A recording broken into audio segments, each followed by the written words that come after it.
One of the cardinal rules of Jewish preaching one learns in rabbinical school is never to preach against the text. In other words, if the Jewish tradition sees an act or a character as positive, one should not give a sermon or write a commentary saying the opposite. Similarly, if the tradition sees a character as evil, one cannot legitimately claim Jewish sanction for portraying him as good. The classic example would be a sermon portraying Pharaoh as a tragically misunderstood hero. But sometimes this rule is hard to follow. Our parashah this week, Toldot, tells us the familiar story of how Jacob swindled his brother Esau out of his birthright. He does this in two ways. First, when Esau comes home hungry from a hard day of hunting, Jacob forces him to sell his birthright before he will give him any of the lentil stew he has just finished cooking.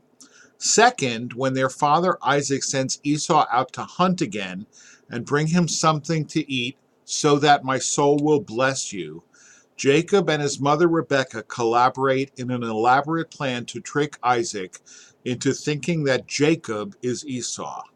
In both these cases, the behavior of Jacob cannot but trouble us.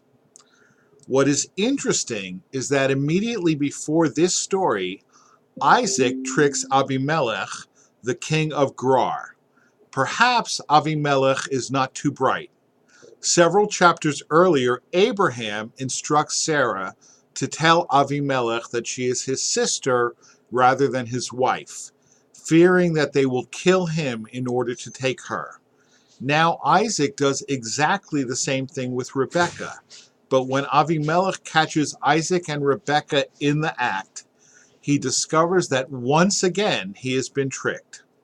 And so the deceiver is himself deceived. We have a tendency to treat others as they treat us. While karma is not formally a Jewish concept, there is a sense in the Bible of measure for measure. Or as my friend and teacher, Father James Walsh, S.J. of Georgetown University said, there is no reward and punishment in the Bible, but there are consequences.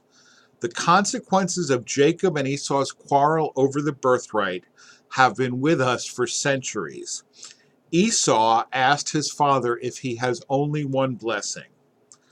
Isaac may have indeed had only one, but God has many. May we learn to respect those of other faiths, and may they as well learn to respect us.